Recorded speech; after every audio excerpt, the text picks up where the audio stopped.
This is breaking news from Channel 7 Eyewitness News.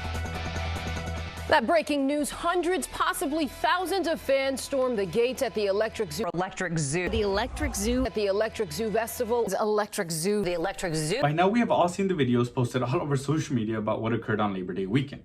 And it is safe to say that they focused on putting in the zoo an Electric Zoo.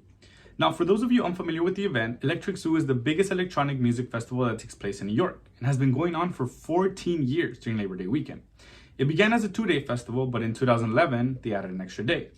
And although the festival kept getting bigger and better, it didn't do so without some bumps on the road. This weekend, it turned deadly.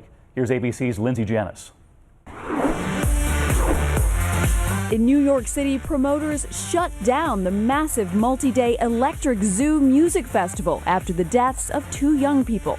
Police say 23-year-old Jeffrey Russ and 20-year-old Olivia Rotondo died after taking a drug known as Molly. In response to the deaths that occurred, the following year, they added extra security to prevent illegal drugs from entering the festival and extra medical presence for all the attendees.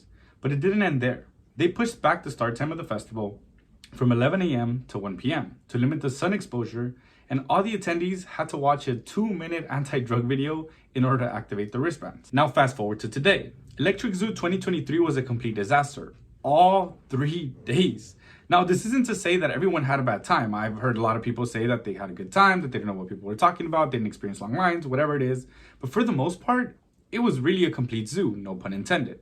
Let's break down the days. Day 1 becomes the official start of the weekend, and it becomes Rave Day. For all my fellow ravers out there, you guys know that people are excited since the moment they wake up. For all you real rave gremlins, you guys decide to brush your teeth with vodka instead of water. Now, people start pre-gaming it hours before the event. And honestly, the excitement doesn't end until you get to the event.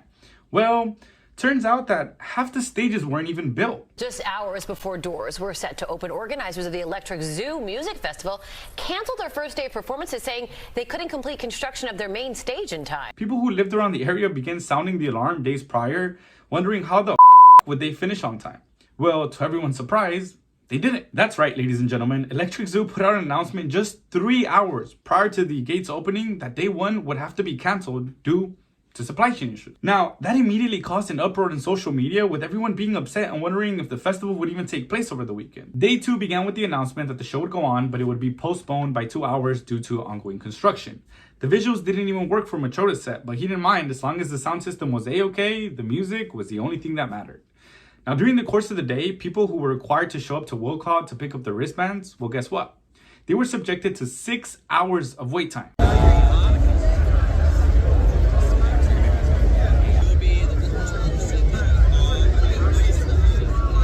Now imagine that. 2 hours of the festival being postponed, plus 6 hours of wait time. That equates to 8 hours of missing the festival. On day 3, the issues continued. And although the will call lines had been corrected, it seemed as if the problem had just been transferred over to the main festival entrance, because the main festival entrance faced the wait time of more than an hour. But it got even worse. At around 6:30 p.m., the festival announced that it would be denying further entry, stating that the festival was at full capacity, and saying anyone who wasn't able to enter would receive refunds. But people had enough. They just said, and they rushed the entrance. Now I'm talking about full-on January 6th storming the Capitol type of attitude.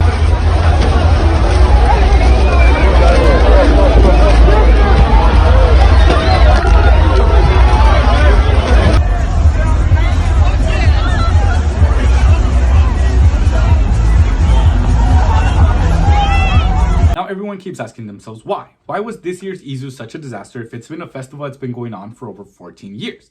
And I have a theory. And let me reiterate, it is simply just a theory. But Avant Gardner is the biggest and most popular electronic music venue in New York, which is also home to the very famously renovated Brooklyn Mirage. Well, the investment group that owns that music venue recently bought out the promoting company behind Electric Zoo for $15 million, which basically means that the new investment group was left to run the festival. Now, this is the second year that they're left to run the festival, but why was this year worse than last year? Let me explain. I'm going to go ahead and assume that last year, the event organizers were still involved with running the festival, but it was kept behind closed doors as part of the deal, which wouldn't come as a surprise, as this is a very common practice that gets done when businesses are bought or sold. A lot of the times, the owners have to work for the business for a certain period of time just to ensure a smooth transition.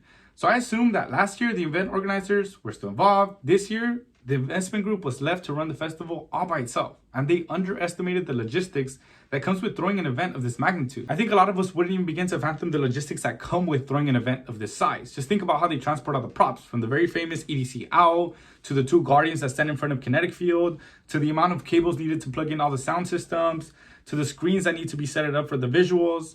Now, I'm not saying that anybody should feel bad for this investment group for their poor planning, considering that they bought it and it's been a festival that's been around for 14 years. But I'm just assuming that this was their first time being left in charge and they had no idea it would be this complicated.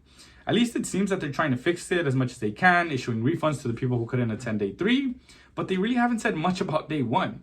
It seems that the mayor of New York has even launched an investigation to try to search for answers and prevent this from happening ever again, but we'll just have to wait and see. Thank you guys so much for watching. Like, subscribe, and comment down below what you think about this whole mess. I'll see you guys on the next one, and stay electric.